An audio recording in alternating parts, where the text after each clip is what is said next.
അതെ, ഉത്സവം പേടിയായതുകൊണ്ട് ഉത്സവത്തിന് വരാതിരിക്കുന്ന ആളുകള്. ശ്മശാനത്തില് അവസാനിച്ചുകൊണ്ടിരുന്ന ഒരു ഉത്സവം. കാളിദേവിയുടെ വേഷം ധരിച്ചെത്തുന്ന ആളുകള് മുഖഭാവങ്ങൾ കൊണ്ടും ചലനങ്ങൾ കൊണ്ടൊക്കെ ആളുകളെ ഭയപ്പെടുത്തുന്ന ഒരു ഉത്സവം. ഇങ്ങനത്തെ ഒരു ഉത്സവത്തിനെ പറ്റിയിട്ട് നിങ്ങൾ കേട്ടിട്ടുണ്ടോ? ഞാൻ എൻ്റെ ജീവിതത്തിൽ ആദ്യമായിട്ടാണ് കേട്ടോ ഇതുപോലുള്ള ഒരു ഉത്സവം കാണുന്നത്. ഞങ്ങൾ താമസിക്കുന്ന തമിഴ്നാട്ടില് വണ്ടവാസി എന്ന് പറയുന്ന സ്ഥലത്ത് ഉത്സവമാണ് കേട്ടോ. ഈ നാട്ടിലെ വലിയൊരു ഉത്സവമാണിത്. കാളി ദേവിയുമായിട്ട് ബന്ധപ്പെട്ട ഒരു ഉത്സവമാണ് കേട്ടോ. മയാനക്കൊല്ലൈ എന്നാണ് കേട്ടോ ഈ ഒരു ഉത്സവത്തിന്റെ പേര്. ഈ ഒരു ഉത്സവം ഉണ്ടല്ലോ പണ്ടൊക്കെ അവസാനിച്ചിരുന്നത് ശ്മശാനത്തിലായിരുന്നു കേട്ടോ. പിന്നെ ഇപ്പോഴാണ് ഇങ്ങനെ കാലം മാറിയപ്പോൾ ഗ്രൗണ്ടുകളിലേക്കൊക്കെ മാറി അത്. അല്ലെങ്കിൽ പണ്ട് ഇത് ശ്മശാനവുമായിട്ട് ബന്ധപ്പെട്ടാണ് ഇത് ചെയ്തുകൊണ്ടിരുന്നത്. അതുകൊണ്ടാണ് ഇതിന് മയാനക്കൊല്ലൈ എന്ന് പറഞ്ഞ് പേര് വന്നേക്കുന്നത്. ഇതൊരു 2-3 ദിവസങ്ങളിലായിട്ട് നടക്കുന്ന ഒരു ഉത്സവമാണ്. തലേ ദിവസം ഞങ്ങൾ അമ്പലത്തിൽ ചെന്നപ്പോൾ കണ്ട കാഴ്ച ഇതായിരുന്നു കേട്ടോ. അതായത് ഒരാൾ കാളിയുടെ വേഷമൊക്കെ കെട്ടി തീയൊക്കെ വെച്ചിട്ട് നിന്നിങ്ങനെ ഡാൻസ് പോലെ ചെയ്യുന്ന ഒരു സീനാണ് ഞങ്ങൾ കണ്ടത്. ഞങ്ങൾ അതിൻ്റെ അടുത്തേക്കൊന്നും പോയില്ല കേട്ടോ, സ്ക്രീനിലാണിത് കണ്ടത്. കൂത്തെന്നാണ് ഇവർ ഇതിനെ പറയുന്നത്. അതായത് കാളി ദേവിയുടെ രൂപത്തിലുള്ളവരും അതുപോലെ പാർവതിയുടെ രൂപത്തിലൊക്കെ വേഷം ധരിച്ചിട്ട് അവരിങ്ങനെ ഒരു സ്കിറ്റ് പോലെ ചെയ്യുന്നതാണ്. ഈ ഒരു സ്കിറ്റ് ഉണ്ടല്ലോ അത് സ്റ്റാർട്ട് ചെയ്യുന്നത് അമ്പലത്തിന്റെ മുമ്പിൽ വെച്ചിട്ടാണ്. അത് കഴിഞ്ഞിട്ട് ഇവർ അമ്പലത്തിന്റെ തന്നെ സൈഡിലായിട്ടും ഒരു ചെറിയ ഗ്രൗണ്ട് ഉണ്ട്. ആ ഗ്രൗണ്ടിൽ ഇവർ മണ്ണിൽ വലിയൊരു പ്രതിമ തീർത്തിട്ടുണ്ട് കേട്ടോ.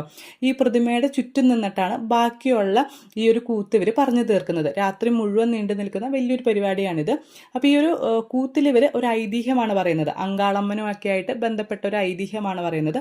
അങ്കാളമ്മൻ എന്ന് പറയുന്നത് കാളി ദേവിയുടെ തന്നെ വേറൊരു രൂപമായിട്ടൊക്കെ പറയുന്ന ഒരു ദേവിയാണ്. അപ്പോൾ ആ ദേവിയുമായിട്ട് ബന്ധപ്പെട്ടുള്ള ഐതിഹ്യങ്ങളും കാര്യങ്ങളും ഒക്കെയാണ് ഈ ഒരു കൂത്തിൽ ഇവർ പറഞ്ഞു പോകുന്നത്. അപ്പം ഞാൻ കുറച്ചു നേരം ഇതൊക്കെ കണ്ടു നിന്നു. പക്ഷേ ഉണ്ടല്ലോ ഇവരുടെ മുഖത്തേക്ക് നമ്മൾ കുറച്ചു നേരം ഇങ്ങനെ നോക്കി നിൽക്കുമ്പോണ്ടല്ലോ എന്താണെന്നറിയില്ല ഒരു ഭയം. അപ്പോൾ പിന്നെ നമ്മൾ ചുമ്മാ അവിടെ നിന്ന് റിസ്ക് എടുക്കണ്ട എന്ന് വിചാരിച്ചിട്ട് അവിടെ നിന്ന് ഇറങ്ങി. പിന്നെ ഞങ്ങൾ പോയത് പെട്ടിക്കടകൾ കാണാൻ വേണ്ടിയിട്ടാണ് കേട്ടോ. ഇവിടുത്തെ ഒരു സ്പെഷ്യൽ എന്ന് പറയുന്നത് മൺപാത്രങ്ങളാണ് കേട്ടോ. ഭയങ്കര വെറൈറ്റി ആയിട്ടുള്ള മൺപാത്രങ്ങളൊക്കെ നമുക്ക് ഇവിടെ കാണാനായിട്ട് പറ്റും.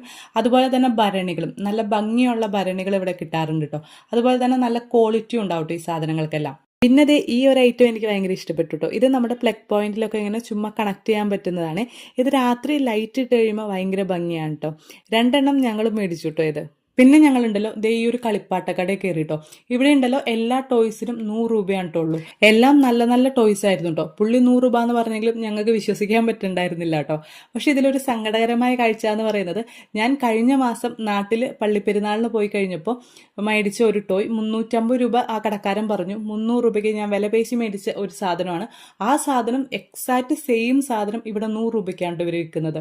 അങ്ങനെ ഒരു സങ്കടകരമായ കാഴ്ച ഞാൻ അവിടെ കണ്ടു. പിന്നെ ഇവിടെ ഇങ്ങനെ റൈഡുകളൊക്കെയുള്ള ഒരു സ്ഥലം ഉണ്ടായിരുന്നേ. നോറേനെ ഇങ്ങനെ ഒരു കാറിൽ കയറ്റി കുറച്ച് നേരമൊക്കെ കറക്കി. പിന്നെ ഇവിടെ കുറച്ച് ഫുഡ് സ്റ്റാളുകളും ഉണ്ടായിരുന്നു കേട്ടോ. അപ്പോൾ ഇവിടെ ഒരു കടയിൽ ഒരു ചേട്ടൻ നമ്മുടെ കോഴിക്കോട് ബീച്ചിൽ കിട്ടുന്ന ഐസ് ഉണ്ടാക്കുന്നുണ്ടായിരുന്നു കേട്ടോ. പിന്നെ അതുപോലെ തന്നെ വലിയ പപ്പടങ്ങൾ ഉണ്ടാക്കി വിൽക്കുന്നുണ്ടായിരുന്നു. പിന്നെ കോൺ ഉണ്ടായിരുന്നു. തമിഴ്നാടാവുമ്പോൾ പിന്നെ കോണില്ലാത്തൊരു പരിപാടി ഇല്ലല്ലോ. അങ്ങനെ കുറേ സ്റ്റാളുകൾ ഇവിടെ ഉണ്ടായിരുന്നു കേട്ടോ. പക്ഷെ ഇവിടെ ഉണ്ടല്ലോ വൃത്തി ഭയങ്കര പ്രശ്നമാണ് കേട്ടോ. അപ്പോൾ ഞങ്ങൾ വലിയ കുഴപ്പമില്ലാന്ന് തോന്നിയ ഒരു കടയിൽ കയറിയിട്ട് കുറച്ച് മുളക് ബജിയും പൊട്ടറ്റോ സ്പ്രിങ്ങും ഒക്കെ മേടിച്ച് കഴിച്ച് അങ്ങനെ ഇരുന്നു കേട്ടോ. പിന്നെ കുറച്ചു നേരം റോട്ടിൽ കൂടെ തേരാപാരയൊക്കെ നടന്നിട്ട് ഞങ്ങൾ തിരിച്ച് വീട്ടിലേക്ക് പോന്നു. ഇന്നാണ് പ്രധാന ഉത്സവ ദിവസം എന്ന് പറയുന്നത്. ഇന്ന് പല ആളുകളും കാളി ദേവിയുടെ വേഷം ധരിച്ച് അമ്പലത്തിലെത്തുന്നതാണ് പ്രധാന പരിപാടി എന്ന് പറയുന്നത്. ജെൻസ് ആണ് ഇത് കൂടുതലായിട്ട് ചെയ്യുന്നത്. ഇതൊരു വഴിപാടായിട്ടാണ് കേട്ടോ ചെയ്യുന്നത്. എന്തെങ്കിലുമൊക്കെ ആവശ്യങ്ങൾ നടക്കാനൊക്കെ ആയിട്ട് ഒരു വഴിപാട് പോലെയാണ് ഇവരിത് ചെയ്യുന്നത്. അമാവാസി ദിവസമാണ് കേട്ടോ ഈ ഒരു ഉത്സവം നടക്കുന്നത്. അതുകൊണ്ട് തന്നെ ഇവർ കൃത്യമായിട്ട് സമയം നോക്കി അമാവാസി പിറന്നതിന് ശേഷമാണ് ഇതുപോലെ കാളി വേഷങ്ങളെല്ലാം ധരിച്ച് ഇവർ അമ്പലത്തിലേക്ക് എത്തുന്നത്. അപ്പോൾ ഇവർ അമ്പലത്തിലേക്ക് എത്തുമ്പോൾ ഇവരുടെ മുഖം ഇങ്ങനെ ഒരു തുണി കൊണ്ട് മറച്ചിട്ടാണ് ഇവർ അമ്പലത്തിലേക്ക് പോകുന്നത്. അത് കഴിഞ്ഞ് അമ്പലത്തിൽ ചെന്ന് പ്രാർത്ഥനയും പൂജയും എല്ലാം കഴിഞ്ഞ് തിരിച്ച് ഇവർ വളരെ ആഘോഷപൂർവ്വമാണ് വരുന്നത്. ബാൻഡ് സെറ്റും അതുപോലെ തന്നെ കൂടെ കുറെ ആളുകളൊക്കെ ആയിട്ടാണ് ഇവർ തിരിച്ചു വരുന്നത്. ഇങ്ങനെ ഇവർ വരുമ്പോൾ ഇവർ ദേവിയായിട്ടാണ് കേട്ടോ ആളുകൾ കാണുന്നത്.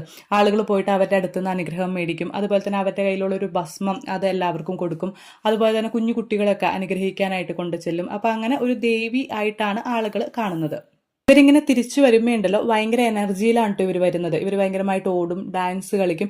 അതുപോലെ തന്നെ അവിടെ ചുറ്റും നിൽക്കുന്ന ആളുകളുടെ അടുത്തേക്കൊക്കെ ഇവർ ഓടിയെത്തും. അപ്പം അതുകൊണ്ട് ഇവരെ നിയന്ത്രിക്കാനും പിടിക്കാനും ഒക്കെ ആയിട്ട് ചുറ്റും ആളുകളും ഉണ്ട് കേട്ടോ. ഇവരുടെയൊക്കെ ഉണ്ടല്ലോ വയറ്റിൽ ഒരു തുണി കെട്ടിയിട്ടുണ്ടാവും കേട്ടോ. ആ തുണി ബാക്കിൽ നിന്ന് ഒരാൾ പിടിച്ചിട്ടുണ്ടാവും. അങ്ങനെയൊക്കെയാണ് ഇവരെ നിയന്ത്രിച്ചു കൊണ്ടുപോകുന്നത്. വേഷം ധരിച്ച ആളുകളുണ്ടല്ലോ ഇങ്ങനെ ഒരു ഹൈ എനർജിയിൽ ഇവരിങ്ങനെ ഓടുകയും ചാടുകയൊക്കെ ചെയ്യുന്നത് കൊണ്ട് തന്നെ പല ആളുകളും പകുതിയൊക്കെ ആകുമ്പോഴത്തേക്കും ഇവർ ക്ഷീണിച്ച് വീഴും കേട്ടോ. പിന്നെ അവരെ പിടിച്ചിരുത്തി വെള്ളമൊക്കെ കൊടുത്ത് ഒന്ന് റെസ്റ്റൊക്കെ എടുത്തിട്ടാണ് ഇവർ ബാക്കി ആക്കി പോകുന്നത്. ഇതിന്റെ ഇടയിലുണ്ടല്ലോ കവളത്ത് ശൂലം കുത്തി പോകുന്നവരും ദേഹത്ത് നാരങ്ങ വെച്ച് പോകുന്നതുമായിട്ടുള്ള ആളുകളുണ്ട്. അതുപോലെ തന്നെ ദേഹത്ത് കൊളത്തിയിട്ട് വണ്ടി വലിച്ചിട്ട് പോകുന്ന അങ്ങനത്തെയൊക്കെ ആളുകളുണ്ട്. പക്ഷെ ഇതിൽ ഞെട്ടിച്ച ഒരാൾ ഇതായിരുന്നു കേട്ടോ. അതായത് ഇയാളുടെ ദേഹത്ത് നിറയെ കൊളത്തുകളാണ് കേട്ടോ. പുറത്തും കാലിലും എല്ലാം കൊളത്തുകൾ വെച്ചിട്ടാണ് കേട്ടോ ഈ ബാറുമായിട്ട് കണക്ട് ചെയ്ത് പുള്ളീനെ ഇങ്ങനെ വെച്ചിരിക്കുന്നത്. പക്ഷെ പുള്ളി താഴെ നിന്ന് കുട്ടികളൊക്കെ എടുക്കുകയും അനുഗ്രഹിക്കുകയും ഒക്കെ ചെയ്യുന്നുണ്ടായിരുന്നു കേട്ടോ. പക്ഷെ നമുക്കിതങ്ങനെ അധികം നേരം കണ്ടു നിൽക്കാൻ പറ്റുന്ന ഒരു കാഴ്ചയായിരുന്നില്ല കേട്ടോ. അപ്പോൾ ഇങ്ങനെ വേഷം ധരിച്ച ആളുകൾ അമ്പലത്തിൽ നിന്ന് ഇറങ്ങിയിട്ട് അവർ ഈ വണ്ടവാസി ടൗൺ മുഴുവൻ ചുറ്റൂട്ടോ. മുഴുവൻ ചുറ്റിയിട്ട് ഇവർക്ക് ഫൈനലായിട്ടുള്ള ഒരു സ്ഥലമുണ്ട്. ആ സ്ഥലത്ത് ഇവരെത്തും. അവിടെയും ഇതുപോലെ ഒരു വലിയ പ്രതിമ മണ്ണിൽ തീർത്ത് വെച്ചിട്ടുണ്ട്. ആ പ്രതിമയുടെ ചുറ്റും നിന്നിട്ട് ഇവരൊരു 2-3 റൗണ്ട് ഓടും. അത് കഴിഞ്ഞ് അവിടെ നിന്ന് പ്രാർത്ഥിച്ച് ഇവർ വെച്ചിരിക്കുന്ന കൈകൾ അതുപോലെ തന്നെ മുടി അതെല്ലാം അവിടെ നിന്ന് തന്നെ ഊരിയിട്ടാണ് ഇവർ ഇത് അവസാനിപ്പിച്ച് തിരിച്ചു പോകുന്നത്. നമ്മൾ ഇതുപോലെ അധികം കാണാത്തത് കൊണ്ടാണ് കേട്ടോ നമുക്കിത് പേടിപ്പെടുത്തുന്ന അല്ലെങ്കിൽ ഭയപ്പെടുത്തുന്ന ഒരു ഇതായിട്ടൊക്കെ തോന്നുന്നത്. പക്ഷെ ഇവിടുത്തെ ആളുകൾ ഇത് ഭയങ്കര പ്രാർത്ഥനയിലും വിശ്വാസത്തിലും ഒക്കെ ചെയ്യുന്ന ഒരു പരിപാടിയാണ് കേട്ടോ. ഓരോ നാട്ടിലും ഓരോ ആചാരങ്ങളും ഓരോ വിശ്വാസങ്ങളും ഒക്കെയാണല്ലോ. അപ്പൊ ഇതൊക്കെയാണ് ഇവിടുത്തെ ഉത്സവ കാഴ്ചകൾ. എന്താണ് നിങ്ങൾക്ക് ഇതൊക്കെ കണ്ടിട്ട് തോന്നുന്നത്? കമന്റ് ചെയ്തോളൂ. ഇതുപോലുള്ള തമിഴ്നാട് കാഴ്ചകൾ ഇഷ്ടമാണെങ്കിൽ വീഡിയോ സബ്സ്ക്രൈബ് ചെയ്യാനും മറക്കണ്ട.